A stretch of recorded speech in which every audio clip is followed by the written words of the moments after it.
let's talk about Monday Night Raw. Wasn't a terrible episode, but a good episode or a decent episode of Monday Night Raw is the same length as a bad episode of Monday Night Raw. This is somewhere in the middle because of the middle of the show was not very good. But there was some really good stuff on here, but it was mostly just matches. You know, no really great angles on the show, just kind of matches. Oh, okay. Let's do some news and notes. How about that?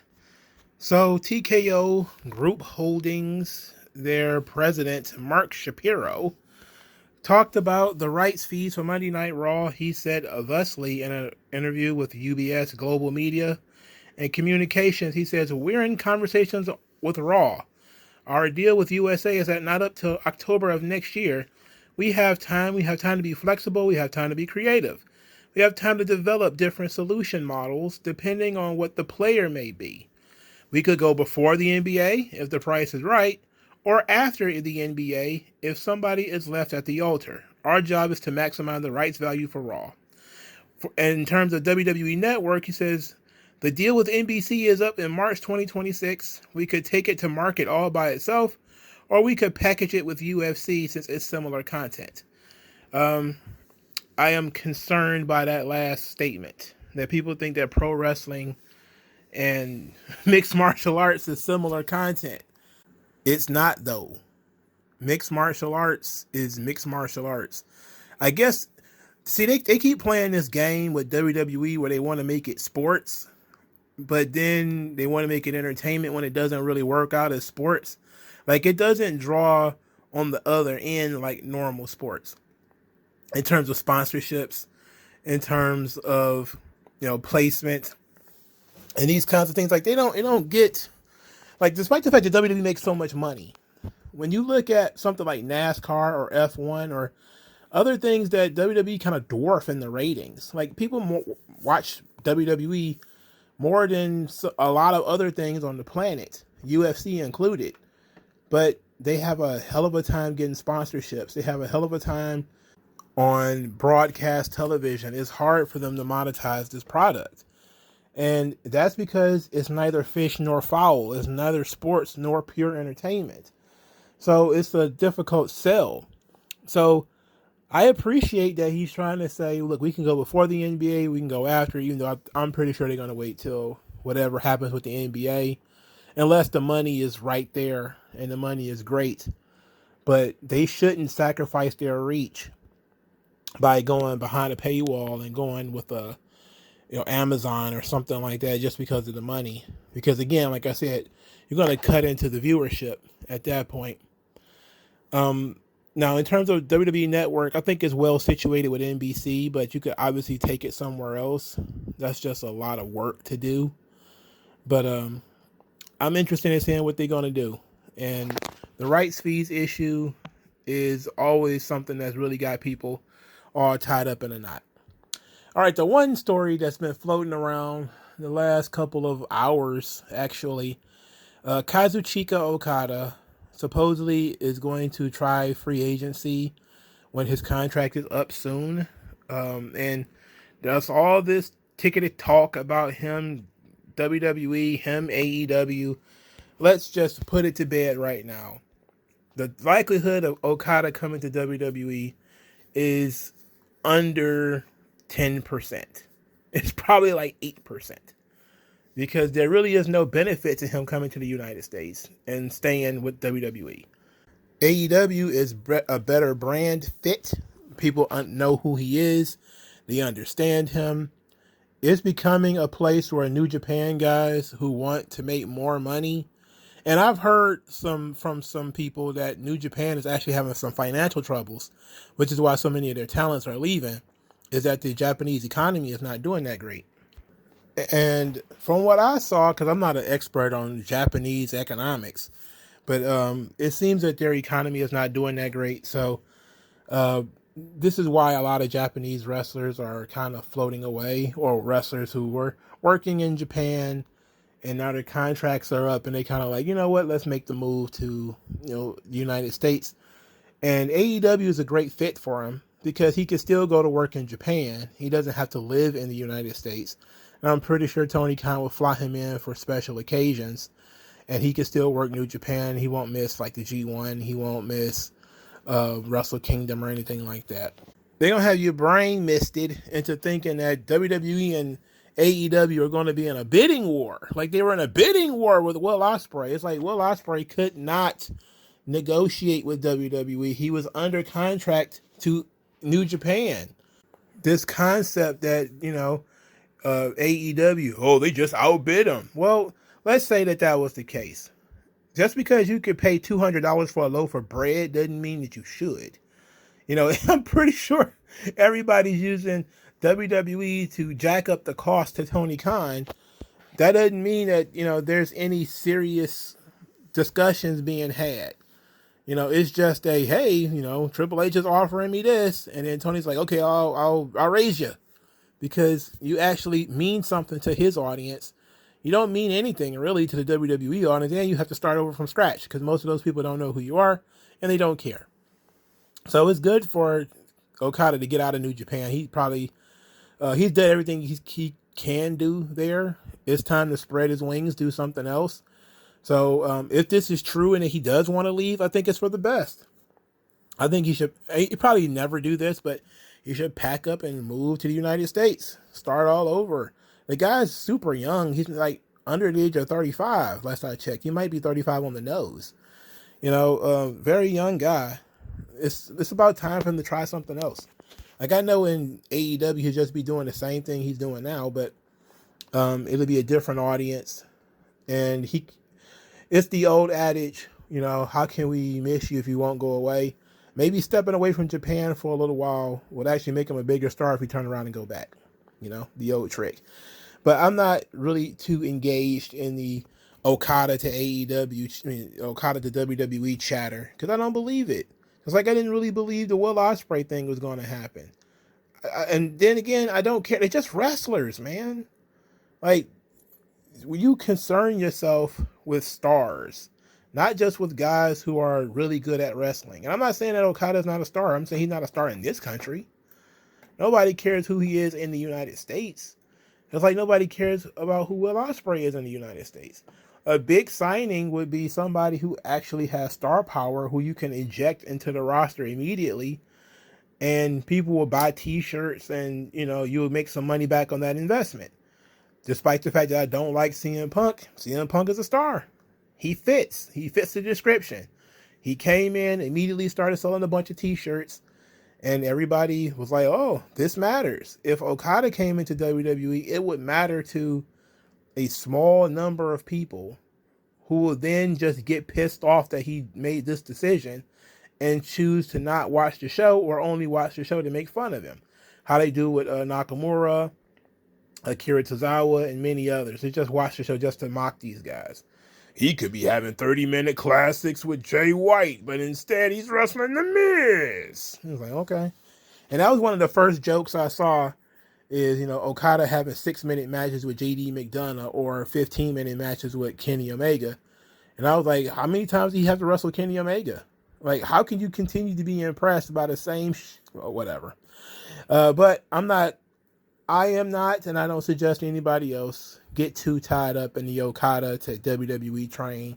I ain't paying that no attention. And I don't care. Whether he comes or not, I don't care. But I look at it like all of this stuff is great marketing for the wrestler. Because the wrestler gets to say WWE is interested. That's going to make Tony Khan more interested. And since he's already got the inside move because these guys work for New Japan, he's going to be like, let's just keep it in the family like he did with Will Ospreay. And if that is going to be the case, then he's just going to sign Okada, and Okada be coming over here to the United States doing nothing. Just like, game changer Kota Ibushi. So it is what it is. All right, let's get into this damn show. All right, Drew McIntyre talking about liars and hypocrites. Everybody starts chanting for CM Punk. He's like, well, not just him. It could be talking about anybody. Then he says that everybody's just showing up and being forgiven these days. And that Seth Rollins could have gave him that title shot, but he could have gave it to anybody. But he chose to give it to Jey Uso, which he says he feels like it was something personal against him. Then he says that Jey Uso was capable of an apology. He apologized to Randy. Sami Zayn came out there at the urging of Drew McIntyre. Then Drew McIntyre decided he was going to tell Sami Zayn about himself and say he deserved to be screwed by the bloodline. He's the one person who got screwed who deserved it because he screwed other people by being a member of the bloodline. And then Sami Zayn says he gets it, he understands, but, you know, he did what he had to do and he failed. He was embarrassed in front of his family. Then he says, but he doesn't point the finger at other people. And he asks Drew McIntyre if he was making his family proud behaving the way that he has been. So Drew got pissed off, demanded a referee so they could start their match now. A perfectly serviceable match between Drew McIntyre and Sami Zayn. Nothing wrong with it. Just a TV match. But the one thing I have with Sami Zayn is, again, I said it before, I'm a fan of the guy. Big fan of his fire, his passion. But my goodness, his look. I mean, especially when he starts to, been in the match for a little while. Hair's all over the place. It just looks like he like a panhandler. I don't know how else to put it. He just looks like somebody you see hanging outside of a gas station, with an empty cup. And he's just jingling the cup.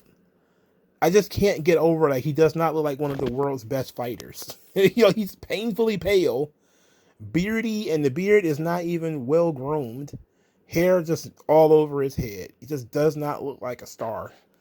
And I guess that's by design, but my goodness, I wish Vince would have cleaned this motherfucker up by now. He main evented WrestleMania, for Christ's sake, which is something he bragged about here. And he looks like he never made a dime in his life. He looks like he has not gotten a paycheck yet. It is crazy to me. Anyway, they do a match, really good match. Sami Zayn jams his knee on a top rope X smash or something.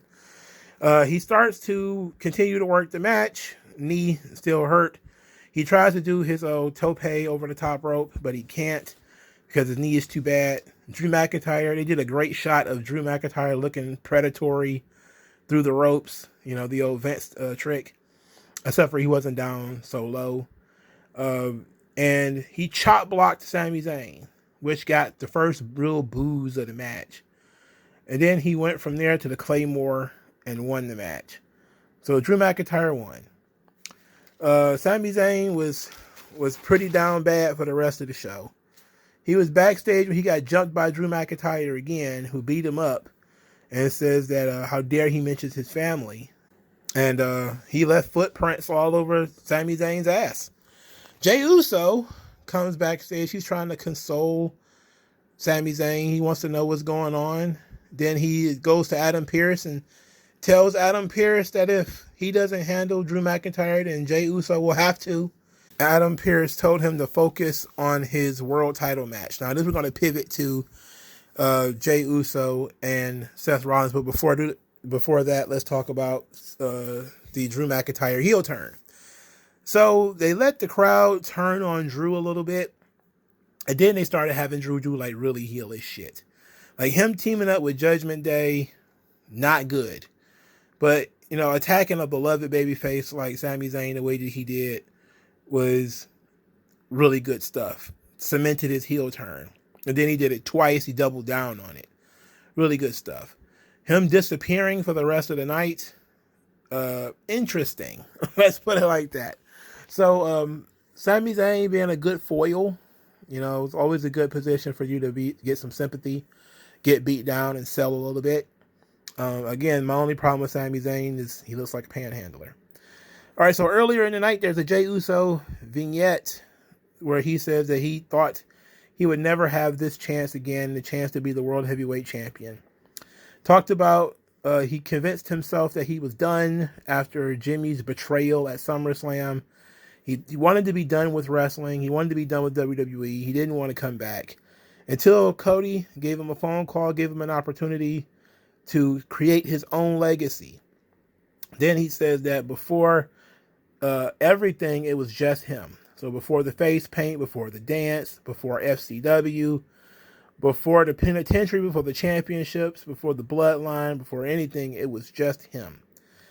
And he says that he is going to show everyone the world over why they call him main event Jey Uso.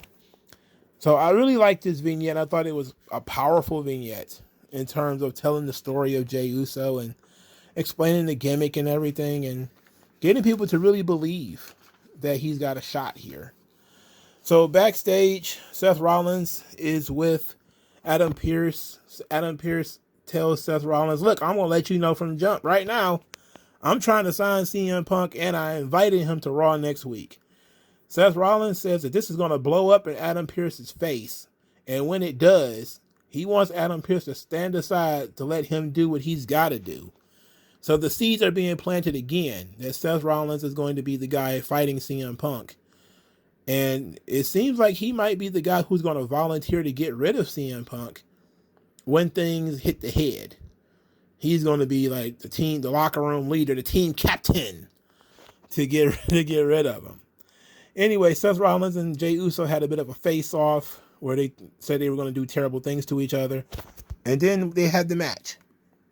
And the match, it was what it was. I was actually drowsy in the match because the show was so long. But it wasn't a bad match. It's just I knew Jey Uso wasn't going to win. They did a couple of really good false finishes.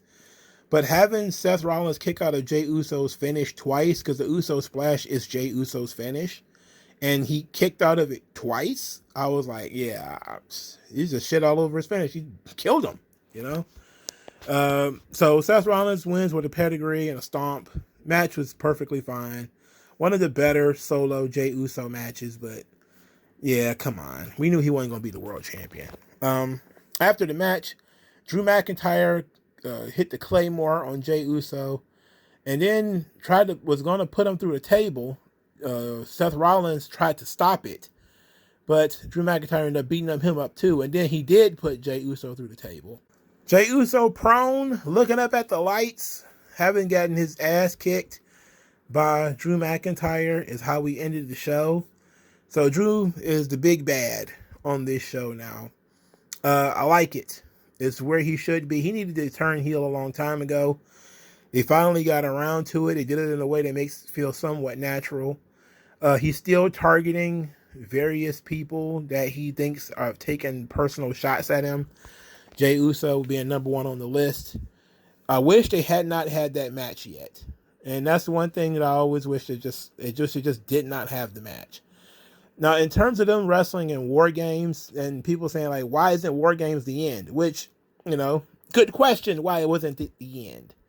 But at least in this situation, Drew McIntyre is obsessed and he's not going to let it go. So even if you would think it was the end, he lost the match. So it's not over for him. So that's okay.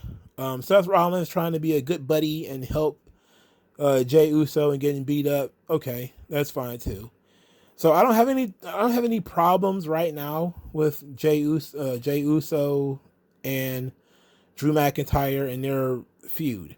Now, before we move off of Jey Uso, apparently there was a story that there will be no more Yeet merchandise.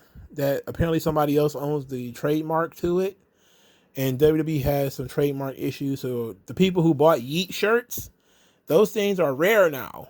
Good job, guys.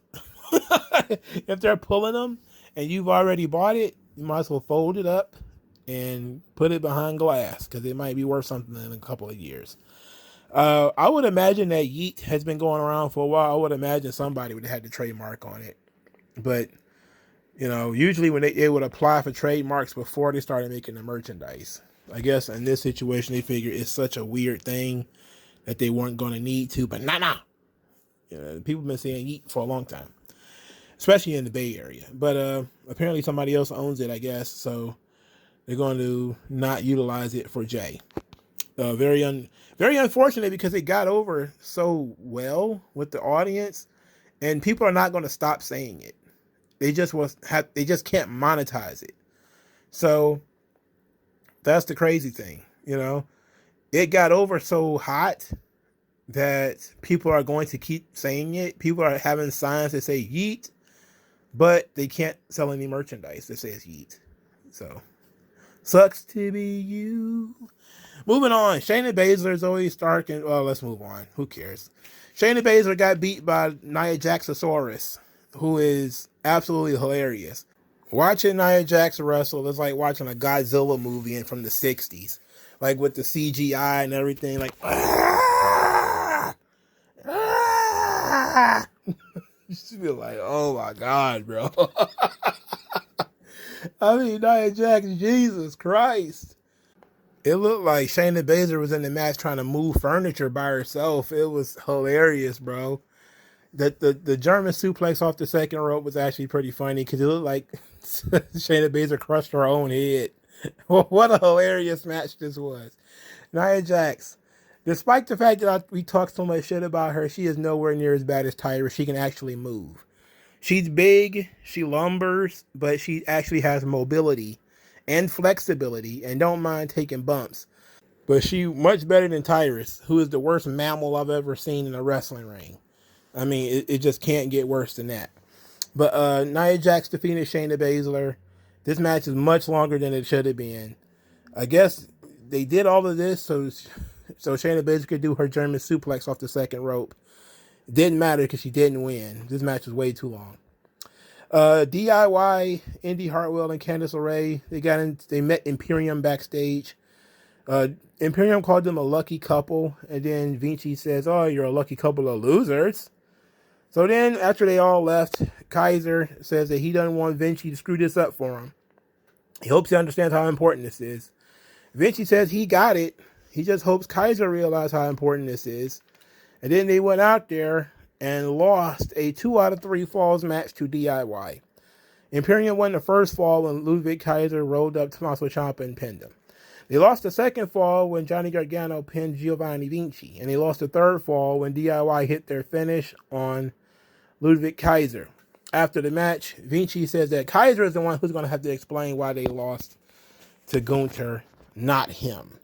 So DIY wins the match. The match actually got over, despite the fact that the crowd couldn't have cared less about DIY. When they started, they eventually got over. I guess the work was enough.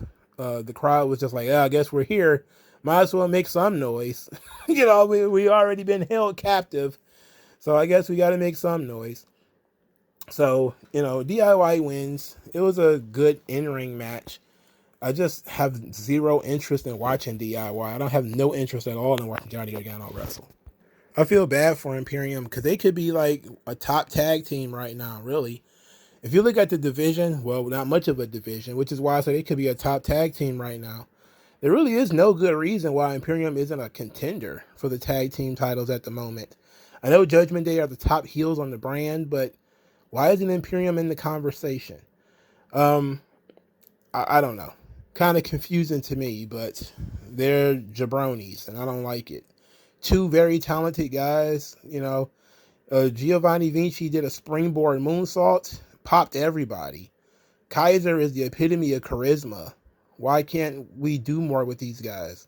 Why are they, I guess they're just Triple H is trying to ham fist DIY over with people, and good luck with that. Because just like how no number of tweets is going to make people care about the Continental Classic, no amount of we're going to force a 10, 15, 20-minute match on you is it going to matter with DIY. You can try to force it if you want to. Don't see it coming. All right, so Chelsea Green mocked Tegan Nox and Natalya, called their tag team a situationship, and said that it will not work. This has led to Tegan Nox wanting to punch Chelsea Green, which of course is part of the gimmick. Tegan Nox looks ridiculous. Now her hair's even more colorful, and she's wearing black lipstick. To say she looks like a clown would be an offense to clowns. What is up with Tegan Nox? Why does she look the way she does? I don't know. But Tegan Nox and Natalya were defeated by KC Squared. That would be Kaden Carter and Katana Chance. Katana Chance is tiny. She's so tiny, in fact, that Natalya bench press power slammed her like she was Goldberg. That's how tiny this woman is. And I figured Natalya was going to use that opportunity to try to make it seem like she could actually do something in this business. It's all fun and games until you realize that Natalya is completely and totally bathed. I mean, washed totally. Like, went through the car wash, got the suds, got the tip, and just drove off and still got mud all over it. She's terrible. She's awful. And Tegan Knox is the shits. She's boring as hell, bro. She sucks. And because of that, KC Squared winning was great. And plus, I didn't see it happening, so that was great. Chelsea Green was on commentary. She was being pretty funny. She wasn't over the top, but she was funny. R-Truth is still hanging out with the Judgment Day. Now he was still in their locker room with this little old-ass TV. They kicked him out. And then El Presidente, El Jefe, El Capitan de Judgment Day says that Rhea Ripley is not there, and neither is Finn Balor. The crowd audibly groans. I mean, they groan because Rhea Ripley is not there. There was collective disappointment, specifically for Rhea Ripley. Finn Balor, people was kind of like, all right. But Rhea Ripley, they were like, no! They were ready to tear signs in half because Rhea Ripley wasn't going to be there. So, El Capitan, El Presidente, El Jefe de Judgment Day has decided he is also the Capitan again tonight. He's the leader again. He's going to take over the show again. And he wants the Creed brothers dealt with by JD McDonough and Dominic Mysterio. So he sends them off on their mission. Earlier, the New Day were talking to the Creeds, and the Creeds were talking about, hanging with some of the best tag teams in the world. Then the New Day says, yeah, you guys, did your thing last week. Then Alpha Academy showed up, said how proud they were of the Creeds. And the Creed brothers said their plan is for Ivy Nile to be the neutralizer to Rhea Ripley. And I was like, that's interesting. Because, Ivy Nile is jacked. And they figure, okay, she can handle Rhea. And then Maxine Dupree starts squatting Tozawa to prove that her strength is improving as well. I don't know. I don't need so much in Tozawa. I really don't understand it. I just found out this guy is 38. What do you need with a 38-year-old Japanese wrestler who has no real value? What do we need this guy for? It's very weird. I like Maxine Dupree, but her being forced to squat Tozawa is very odd. All right, so this led to the tag team match: Dominic Mysterio and JD McDonough versus the Creed brothers. The Creed brothers win the match. Of course they do. Of course they do. But JD McDonough and Dominic Mysterio actually put forth a pretty good effort in this match. After the match, Damian Priest is disappointed. He's upset. He feels like, hey, something's going wrong here. So they start trying to blame the Creed brothers, blame other people for their loss. And then Dominic says, okay, nope. We're going to just be honest. Being honest, the Creed brothers are legit, bro. Like, you guys are the tag team champions. You guys need to pay attention to these dudes. Damian Priest actually respected it. He respected Dominic's honesty and said, okay, well, you guys go get cleaned up. I guess we just got to respect these dudes. I guess. All right, so we were not beat over the head with Judgment Day tonight. So that's an improvement on the show. It's an improvement that we didn't get a whole hell of a lot of Judgment Day. But putting the Creeds in these goofy backstage segments with New Day and Alpha Academy, let's not. If they're not going to be a member or a part of Alpha Academy, then they need to be far away from Alpha Academy. Because why would you want to get any of that on you? Especially now that they're doing this whole thing with Tozawa. R-Truth also thinks he's in Judgment Day, which is great. Because he keeps saying, like he told them they need to put the locks on the doors of the clubhouse. which is facts, But hopefully he do something slick, like bring snacks, and they actually indulge in the snacks. All right, so Cody Rhodes showed up at about the 10 o'clock hour.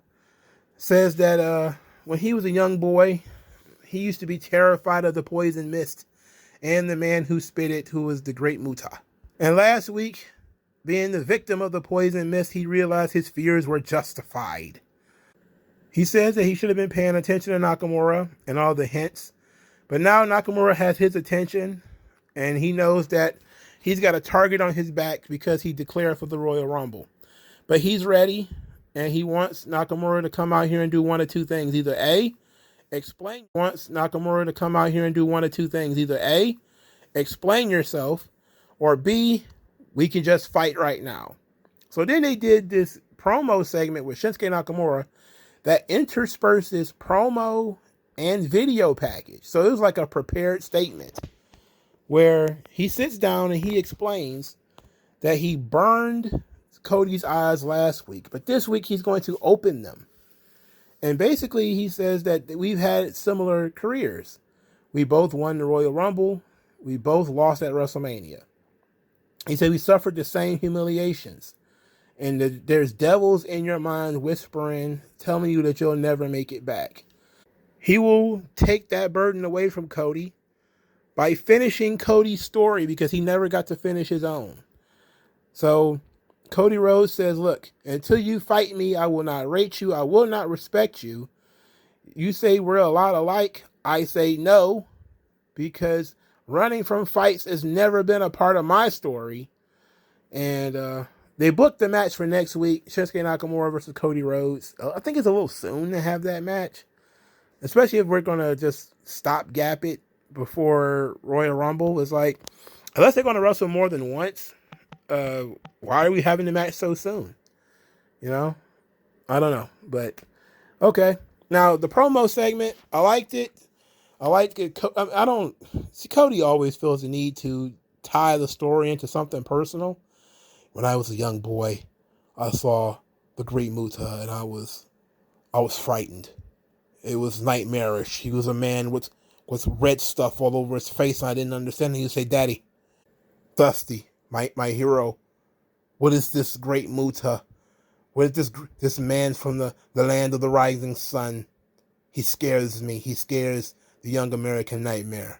It's like, okay, I get it. Whatever. No doubt you watched enough WCW to get it. But look, I like Nakamura versus Cody. It's good. I just don't know why we're having the match so soon. They basically just started feuding, and now we're going to do the match.